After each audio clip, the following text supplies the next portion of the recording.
I appreciate you saying that. That only speaks to quantity. I do have more comedy specials than any comedian breathing or dead, so I understand the question.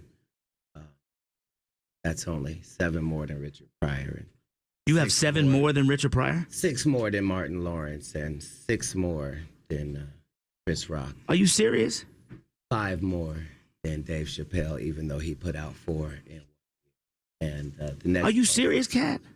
You've put out that many? Those are just facts, sir. How many is that total? 9. So you've done 9 Yes. filmed comedy stand-up specials Without ever getting financed or having a deal with anybody. You did them by yourself? Yes, I own them 100%. I have the top 2 comedy specials on Showtime, HBO, Comedy Central, and we just moved to Netflix. Mm-hmm. Yeah, that's why they don't. I didn't know promote. that.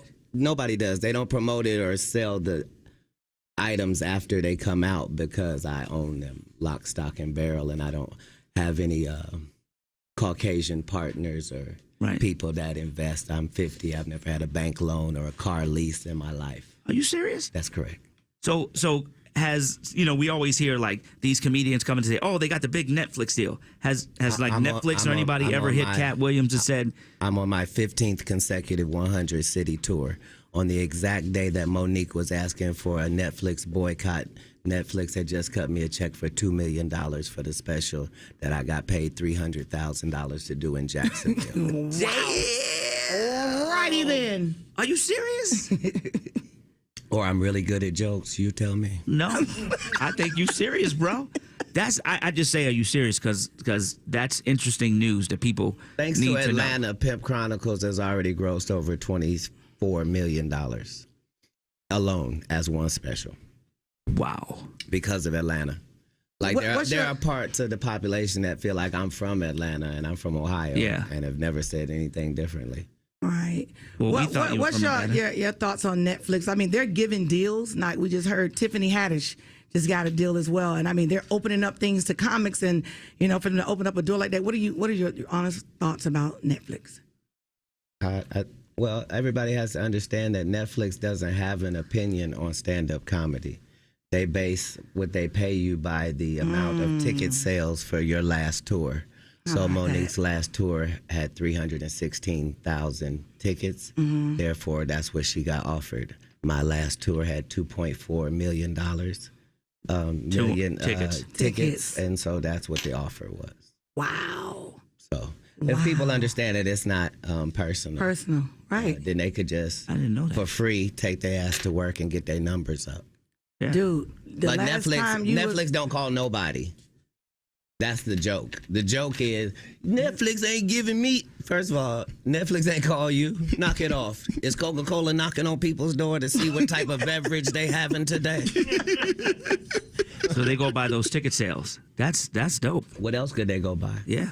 And I thought it was like popularity. What comedian don't think everybody can't wait for their next special? Who don't think they got something to say? The fact of the matter is what makes a great comedy special is if 100 people talk at the same time that you talking, are you saying something different than them people are saying? No. Because if you are, then you deserve a special. And if you don't, you're going to find out you're not special. Because they're going to let you do your special, Gerard Carmichael, but nobody's going to watch it. They're going to let you be a star, Lil Rel, but you ugly.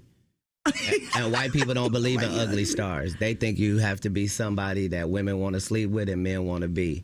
But because we black, they say, oh, you don't even deserve that. So you get Kevin Hart, Lil Rel, Gerard Carmichael, all in a row, Hannibal Buress, just dudes that no woman would talk to in Lenox Mall, let alone you making them movie stars. Why? Because ain't nobody gonna sleep with them. You only got Tiffany Haddish. She been doing comedy since she was 16. You can't tell me your favorite Tiffany Haddish joke. Why? Because she ain't done a tour yet. She ain't done a special. She has not proven the ability to tell jokes back to back for an hour to nobody. And they already ready to down Monique and up somebody who has showed them Girls Trip. Did you think she wrote Girls Trip, goofball? Right. Or do you think that was already a script and they handed it to her? It's up to you, whatever you want to believe.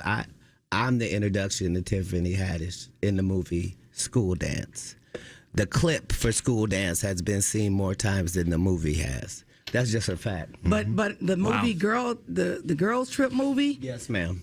The one with with 3 of our greatest black actresses in it. You mean that one? Right. But I'm just saying, Tiffany Haddish. Ma'am, you could have had that role, and everything that happened would have happened unless you thought you were necessary to write the Saturday Night Live monologue. I'm a writer. I only care about what you write. I don't care about what you read. Everybody can read that can read. What did you think about the movie, though? I laughed from beginning to end. I felt like... I thought it was a great script when I saw it in 2004. Right. Wow. In 2004. Wow. Yeah, I have it. I'm so happy for her though, because that's what it do. That's baby, what it do. I tear up thinking about the break that she got. And to see her do her thing. She passed 46 female black comedians that I know personally that I put on tour who have a hard time getting a chicken sandwich from Chick-fil-A after they headline 7 shows at a club for $2,500 a week. But people like real, and that's why they like her. Is that what they like? They love realness. Because everybody's real then. So don't trip. No, they like wherever Tiffany you Haddish at under the sound of my voice, do you have a real co-worker?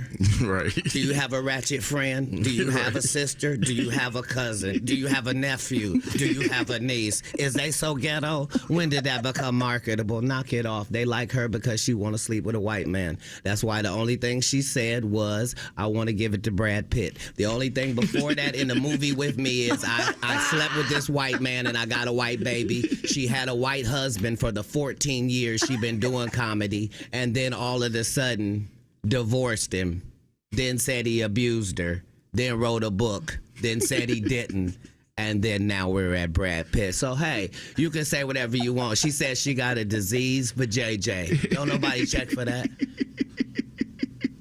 I support Linnell, Melanie Camacho, Miss Laura, all the people that got skipped over in the list between now and then. There's no shade to nobody. Yeah, Melanie's well taken in too. People really love Melanie.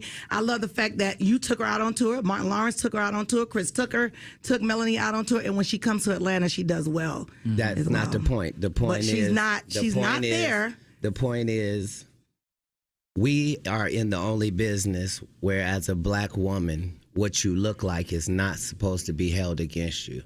And time again, they show you that you can be sidetracked by anything light-skinned. So, knock it off. All right, let's take a quick break. Red Grant again. Yep, Atlanta Comedy Theater. Make sure y'all are there. This brother will sell out. Please believe it. Atlanta Comedy Theater. Make sure y'all are in the building. If you want tickets, text my name right now, Wanda, to 41411. Get your ticket, shouted. We'll come right back. You hanging out some more, right? Yeah. Red? Okay, cool. We'll be right back. Red, you were talking about your daughters trying to be smarter than you? Yeah, they always trying to be smarter than me. How old is she, though? She's 9, you know what I mean? And she's looking at Nick Jr., she's looking at all these little different things that makes her smart. And she got an iPad. You know, we didn't have an iPad. iPad changed the game. You know what I mean? It did, really. Changed the whole game. Now they can get information that they had at any time and tell you ain't nothing. And you dumb. Like, what does she say? I mean, you know, first of all, she cursed the other day and it shocked me.